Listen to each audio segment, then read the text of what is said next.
Morning all, and welcome to today's Sunday Q&A. I'm going to bang straight on with thanks very much to Gareth Croft, because I've been trouble with my phone lately in the fact that the lips are out of sync. Solved it now. I downloaded this app, HD camera, working fine. And yeah, he just gave me some input into it. He says, "Hi Pete, professional camera and editor here. It's my day job." Ah, cool. He said, "I think your quality is fine. Sure, you could have 4K, amazing sound design, etc. But let's be honest, most of your audience is watching on a mobile tablet, so the quality is fine." Yeah, I kind of thought that. If it's a YouTube thing, they're very, very small. You don't need to be able to see. You only need like 4K or 10K if you're going to zoom in. And most of the Life on the Road cameras, I've got a 4K, so I can zoom in on them anyway. Story always comes first. No idea about the mic, sorry, but the sound seems fine, okay to me. There is one that I've got that clicks into the Osmo Pocket, which actually clicks into the headphone bit. I might try that, see if it's any better. But to be honest with you, unless it's crazy windy, the only thing is that's got a lead. It's a bit annoying. But unless it's crazy windy, I tend to get away with it. And if it's crazy windy, don't tape. Find somewhere else. Story comes first. No idea about the mic, sorry, but the sound seems okay. It gives that they're using it. My one bit of constructive criticism, though, would be not to split the Life on the Road videos. I think they would be a lot better as full 30 to 40 minute videos. I'm not a driver, but enjoy the videos. Keep up the great work. Thanks, Gareth. The thing about the Life on the Road videos is, and I want. What do you guys think? First of all, would you prefer them as one long video, or would you prefer them as little videos that you watch like? You know, I kind of thought of it like Batman. You remember Batman? Is he going to get out? Next week, tune in. Not that I'm like Batman, but and the other thing is they take so long to put together that if you just put them out as one, then you only get kind of, if you know, it's possible way, one bit of content out of it. Whereas if I've spent the entire afternoon editing it for one bit of content that's 40 minutes long, I'd rather have 2 or 3. Also, what I find is potentially, also with most people now, the attention span is so short that if they see a video and it says under it 40 minutes, they instantly go, "I ain't watching that. 40 minutes of my life, I ain't giving up 40 minutes. I'll just barely give up 40 seconds. So that's why I split them. So let's have a comments. What do we think? Should the Life on the Road videos be as one? Or are we okay with, join us next week for the Cape Crusaders daring adventure? Cape Crusader. Couldn't be further from the truth, really, could it? And also on the intro, Neptune Courier, because he said, I'm in Scotland. Hello, mate. He says, I use the same mic on my older spec Samsung and had to download Open Camera app. Just works fine. So I might try the Open Camera app and see how that goes. But I think I might have had Open Camera before. I had loads of ads. But anyway, I'll give it a bash. Thanks for the advice. Right, so question of the week is from Coop. And he says, I think this is a fair question. Does anybody have advice on a new starter joining the CX? It's like all YouTube videos I watch on all the YouTube videos is how bad the CX is. Mate, I'll definitely do you one on that. Yeah. It'll probably be a bit repetitive for the people that tune in all the time, but I think it's important to have a go-to video, an up-to-date go-to video for where people should, people that are thinking of starting should join now. So we'll do one on that one. If you've seen it all before, forgive me. Last week's mistakes, always pleasing. Last week's mistakes are from Nail Wilson, who says, Nail here, first time contacting you. Thanks, Nail. Welcome to the channel. He says, I'm an ex-bus driver. Your comment about buses going on the pavement was all wrong. Of course it was. Everything on the channel, everything I say is either wrong or at least largely erroneous. Please take it all with a pinch of salt. He says, any car, bus, lorry is not meant to go over any non-drop curb over corners. You have exactly the same regulations as truck drivers. As for the front overhang, your overhang can go over the pavement, but the wheels can't. That's kind of what I meant. I didn't actually think you'd mount the pavement and try and drive into people, but that's kind of what I meant. I thought that was the difference, But anyway, so the new trend with smaller buses to put the wheels like trucks, so basically go in on an L and throw it out, that type of thing. as you throw it out. The thing, you've got to overhang the herb, overhang and hit curbs, etc. Also, the overhang means that you can have a shorter wheelbase on the same size bus as your truck. Right. Except on tacho, which means coaches like National Express and holiday coaches, day trip coaches, are all under the same tacho rules. So what we've ascertained, and as Steve Campbell said in The Wise Guys, no, bus drivers don't have tachos, neither do taxi drivers. I guess presumably they must have this thing where they you still got to take breaks and stuff like that, because you might not be on a tacho, but if you have an accident and they can prove that you've just driven for 24 hours straight without any rest, there'll be some other thing that'll be considered as dangerous driving, or there's probably, Wise Guys, what's it called if you do it? Let's get that one in for next week. So National Expresses and day trip coaches, they're all under the same tacho rules as you, but bus running under UK driver regulations are different. Those drivers can't go outside a certain distance from base. Also, your comment on people and axle weights is valid, but that was Steve's. Bus drivers don't actually have to distribute or strap things down, but police can't stop a coach bus like they can a truck, as they are public service. I still have my CPC from bus driving, and as I'm old, I can drive a 7.5 ton truck with a full CPC on my bus licence, even though I've never done anything about weights and axles. I think that's to do with the fact that if you've got a CPC, and of course if you've got granddad rights, like I had granddad rights, so I could drive a 7.5 ton without taking the test, you can. But thanks very much, Niall. Good to have a bus driver on the comments. I'm sure we'll be using you again in the future. Niall Wilson, our bus driving guy, if you're still driving buses. And if you don't, probably still know about it. So, I quite enjoyed this one. Why do shippers put this on the job? All the ridiculous things that you see in the comments. And obviously you come up with loads that I forgot about. Yasin says, job pays and best prices are both clever tactics used regularly by some companies on the CX. It makes sense. They get lower average prices in the end. Drivers should always ignore these tactics and give them a fair price. When I see it, I usually give them a higher than normal price. I used to do that. Another funny tactic is only a small box. That's my favourite. Only a small box. In my game, it's fault on, fault off. Because we're in trucks now. And I work for a truck company now. And that's what you want to see. Fault on, fault off. You think, oh, great. So I'm not sitting on a bay and I'm not having to put it off on the tail lift. Having said that, you could still be waiting hours to get to the front where the fork truck driver is moving very slowly. You've only got to unload 5 Arctics in front of you, mate. You should get to you by Tuesday. Peter Franklin. Got quite a few comments from Peter Franklin today. New commenter. Pleased to meet you, mate.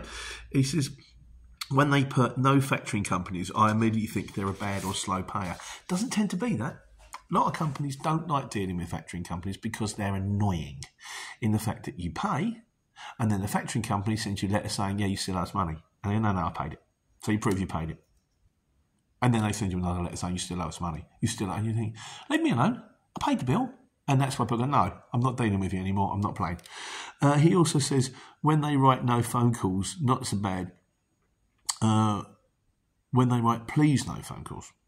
I always say, even if they write no phone calls, ring them. But be very polite. Say, I know you said no phone calls, but...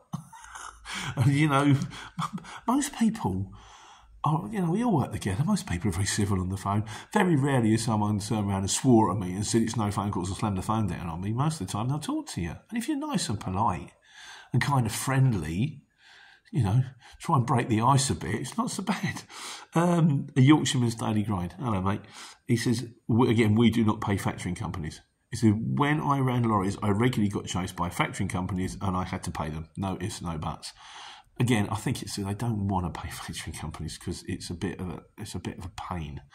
But if you're running and you use a factoring company, I've had it before. I've been on jobs and I've gone, oh, hang on, mate. No, I'm sorry. This is back in the day. I've got a factoring company. The guy says, don't worry about it. Okay, here we go. Don't know what that's all about.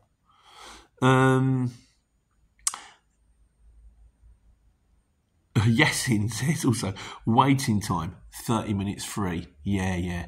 We get 2 hours free. Waiting time 2 hours free. Now you do the maths on that. And then they want a lorry. They want a lorry to go 100 miles. They want to pay £2 a mile.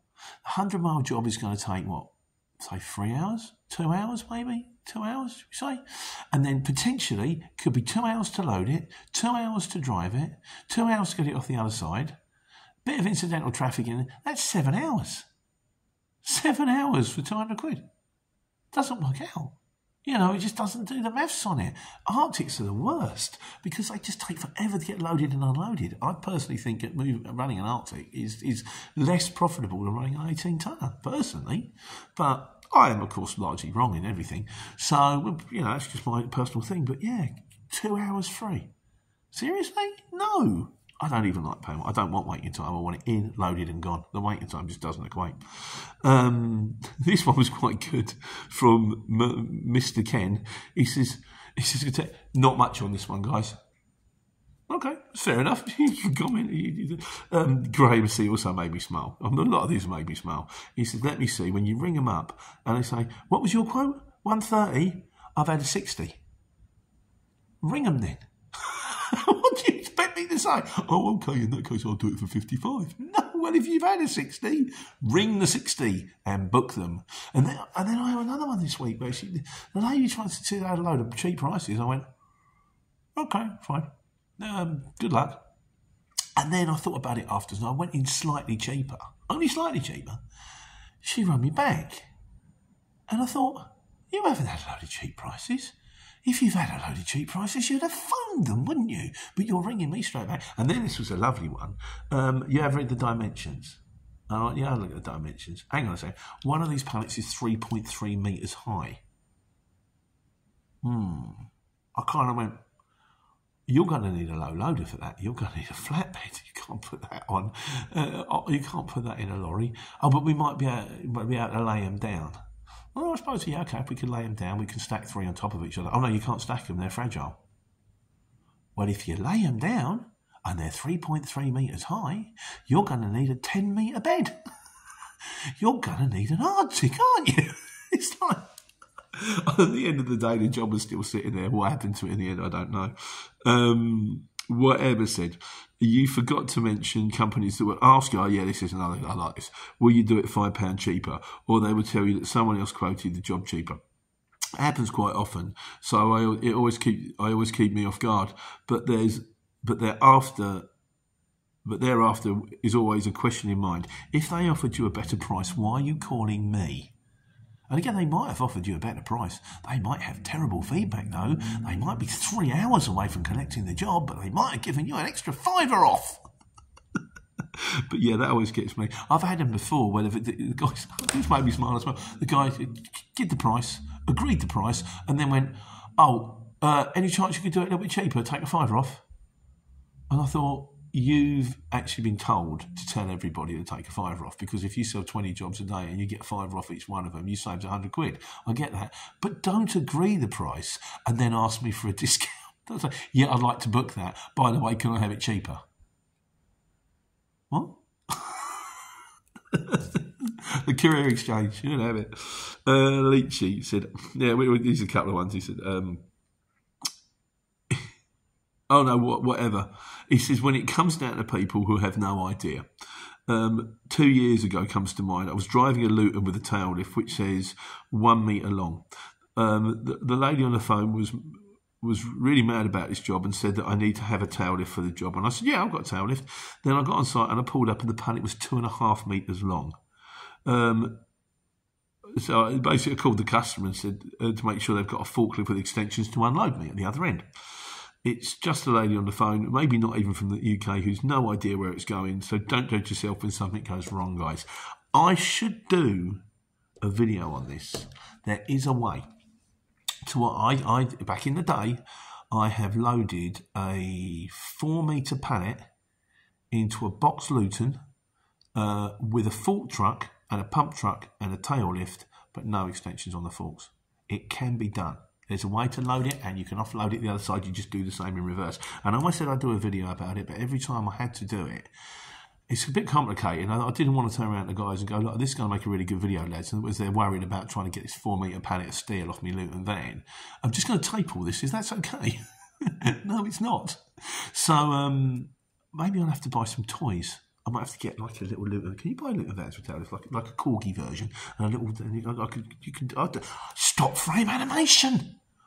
Maybe I can make it out of Play-Doh. I think I've gone wrong.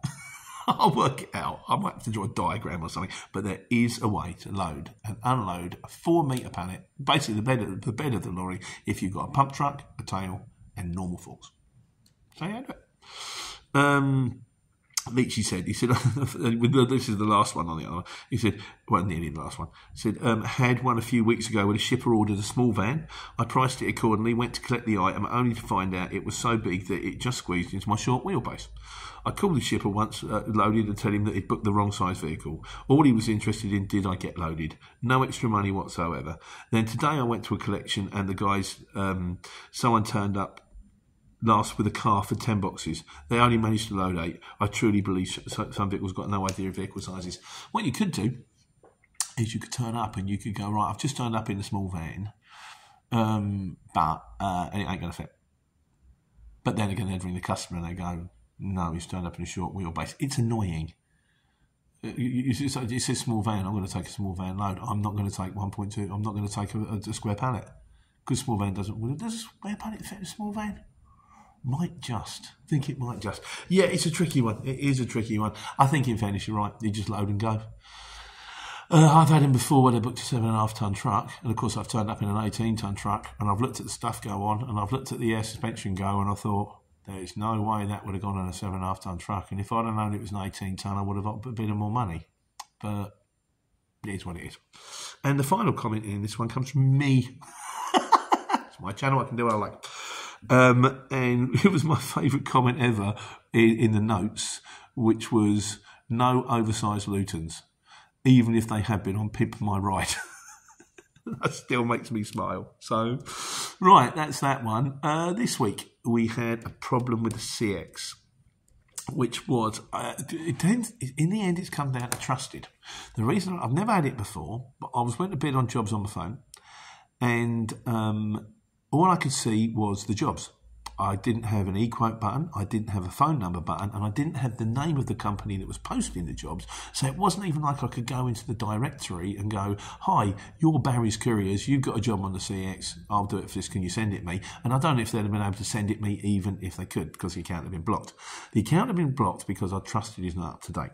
The reason I trusted it's not up to date is my boss was refusing to put the bank details on.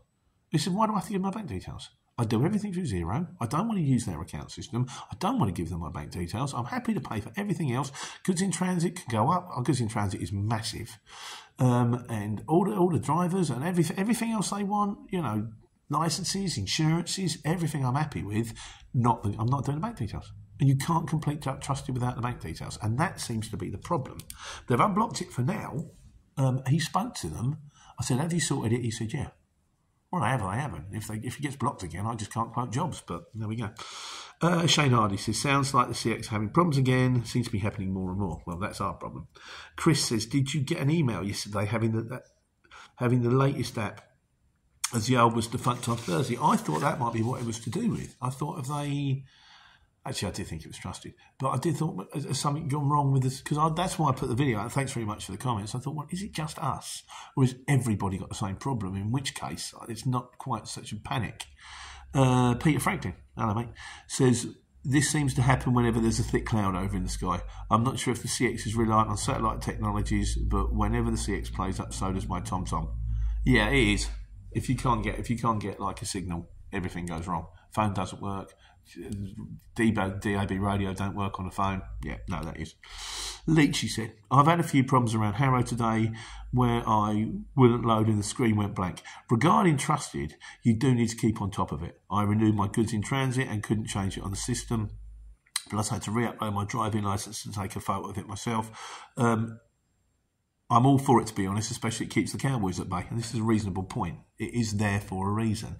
It took me a little while to get my head around trusted. And I kept trying to, I couldn't verify it, it wouldn't verify it. And then I realised, in fairness, it was pilot error. I was taking photos of my driver's card instead of my driver's licence, which are both pink and look very similar, and I was being an idiot. And then I couldn't find the goods in transit insurance, and it was on an email, and then we said, well, we just get it again. And then I thought, no, I'm not paying for it twice. And then I did find it and uploaded it, and then it was okay. But once you got used to the system, 3 things. Driver's licence, bang. Goods in transit, bang. Van insurance, bang. Green tick. But but again, this bank detail thing. Don't know about that. Nigel Rainbird says, I'm trusted. With regard to trusted, I do what they ask me to do. If it means work, I'll just play along. But I do wonder if the shippers pay any attention to it. It does matter to them if it is trusted. Ask a shipper if it makes any difference. I know it does, because on Friday I was quoting on a job, which is kind of lucky I didn't get, really. Because the Arctic's got to go from Cambridge down to Reading to pick up a job for Scotland. And we've quoted them from Cambridge to Reading and then Reading to Scotland. We've covered it, but as Dan says, he says, but if we can get a job going, you don't have to pick this up until tomorrow, and it doesn't have to be in Scotland until Tuesday.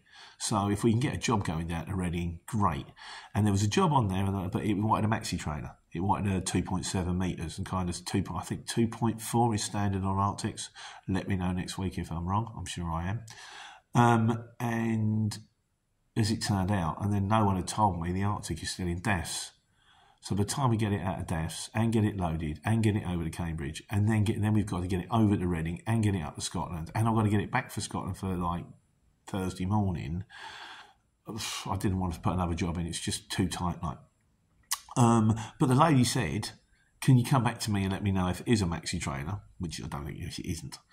And also, you've got to show us your goods in transit insurance. It's not the system. So they do care. Shippers do care. They do want to see it. And they should. It's important, because if it goes wrong, it's on their head, isn't it?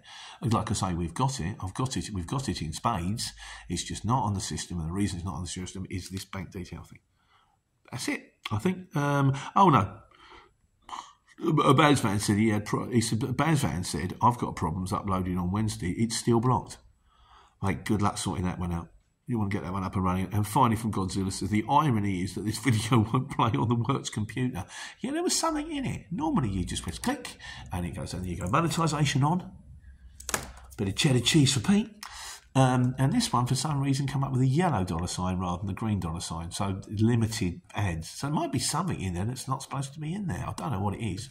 Maybe while I was shooting it, someone swore in the background, and they don't like that. I don't know, but it is. Right, so that was this week's. Rolling on a bit today, aren't we? Wise guys. Leachy says, anyone recommend me a mobile printer so I can print documents while parked up? Let's come back to him on that one next week. And Steve Campbell, I don't know. Was it any old printer with a sort of caravan battery attached to it? I don't know. I'm sure you guys know. And Steve Campbell says, taxis do not use tacos, neither do double-decker buses. No, cool. Thanks, Steve. We got that one in. So now we're on to the miscellaneous. And Dale Steele says, how come you're still using the CX when you drive for a company now? Like I say, Dale, I drive the lorry, but I also plan the lorry. So I've got a book. I'm trying to plan in a week's out. I know I write down all our jobs in, and then it's my responsibility to get backloads off of those jobs. So you go on the computer, you go on the phone, and you look in advance, and you go, right, okay, I see you've got a job on Wednesday coming back from Huddersfield. How does this sound, kind of thing? And then sometimes it gets narrowed down. But that's why I'm still on the CX, because I'm driver and planner. 2 jobs. Rob Deanin says, yeah, he said, Pete, Transport It posted a job. It's Transport It, by the way, not Transport IT. I think I'll finally come in on that one. Transport It posted a job for Monday the 19th to 24th for collection between 8 and 9. Thought you wanted to get shippers to move collections across the day. Do you not plan to transport jobs for them? Yeah, that's exactly what I said. You know, also we have our own customers, and sometimes if we can't cover the jobs, I go, right, we have a customer in Luton. He'll ring me up and he'll say, I need an Arctic for next Wednesday, the Wednesday after, the Wednesday after that, and the Wednesday after that, all going to Norfolk. And if that's the case, I'll put the jobs out there straight away. Because there might be a firm in there that goes, we've got regular jobs, we're based in Norfolk, and we've got regular jobs coming back from Luton every day. I'll take them, please. And then that's it. Green tick, job done. That's what I do. Hill Steel says getting quotes on the CX should be banned. If shippers can't provide their customers with accurate quote, then they've no right to be in the industry. And I think you're right about that one to a degree, Dale. I think you should know roughly what you can buy the jobs for and what you can sell the jobs for, and you should be able to go back to them. And I go back to my customers and say that what you're looking. I've got a guy. I go the guy I do. I say you're looking at this as a ballpark figure. Sometimes. So it's a ballpark figure, but there's a big difference between whether the load is going from Luton to, say, Derby or Luton to the middle of Wales. Because if it's going Luton to the middle of Wales, it's going to be much less chance of the driver coming back, so it's going to cost you more money. Just educate them and go, this is the kind of figures you're looking at. Also, you've got to bear in mind, if you're going to remote areas, give me a bit more time, because it might take me a little bit more time to get it off. So that's why I do it. How you guys do it? I don't know. Sure you'll tell me. Peter Franklin says he loves the video. Oh, this was to do with the video that I did on how much money you can make on the CX. Pete, love the videos. Thanks for your honesty. But all the information, and seeing this video, he said, when I saw this video 2 years ago, that I wouldn't have joined the CX as a self-employed professional. You're not charging enough, mate. Sorry, but after expenses, you're not taking enough away. And he also goes on to say, enjoyed the video, but a lot of newbies ain't quite enough. I'm getting Luton work off the CX average in 170 a mile, and I've never had to do a small van work for under £1 a mile. These companies are charging more than double this. Please keep the videos coming. And also, Kunwar Preetsing says, watch this video in 2024, just starting on the CX. Guys, you've got to bear in mind that the video you watched came out in 2018. It's 6 years old. Things have moved on since then. I think I did a video, and if I did, I'll show you a link, on prices. This is when I was running again on my own, like in 2023. So it might be more of an update. I suppose I should do a video now updating the prices, but to be honest with you, I only really deal with the lorries, and I don't really feel that I'm qualified to say how much you're quoting on van jobs and how much. I'll give you a rough idea of what I mean. I've done it before. I've rung shippers and gone, what are you paying on vans at the moment? They don't want to tell you. I don't know why they don't want to tell you, but they don't. You know, you must have a ballpark figure of what you think you see what jobs coming at, and normally there's like a block in the middle which is about right, and then there's some ridiculously high ones and some ridiculously low ones, and you think, have a go with that low one, and it's all going to go wrong. Oh, well, you ring them and go, why? I've had it before. Why is it so low? The answer was because the job's in Brighton and it's going to Dunstable. I've just delivered in Brighton and I live in Dunstable. And the bloke went, fair enough, I'll send it through now. So, yeah, ring you up saying, why are you so cheap? Well, you pay me some more if you like. Yeah, but if the link's there, I'll do it for you. Domain name guy says, small van prices will soon cost 79p per minute or 50 quid an hour, give or take, for businesses to use. It's busy using a Jaguar I-Pace electric. This was something that made me think of. So no ULEZ, no driver. Oh, this is to do, presumably this is to do with the driverless cars, because he's our man on driverless cars. But it does bring up the question, electric, yeah, let's do it, could be another video.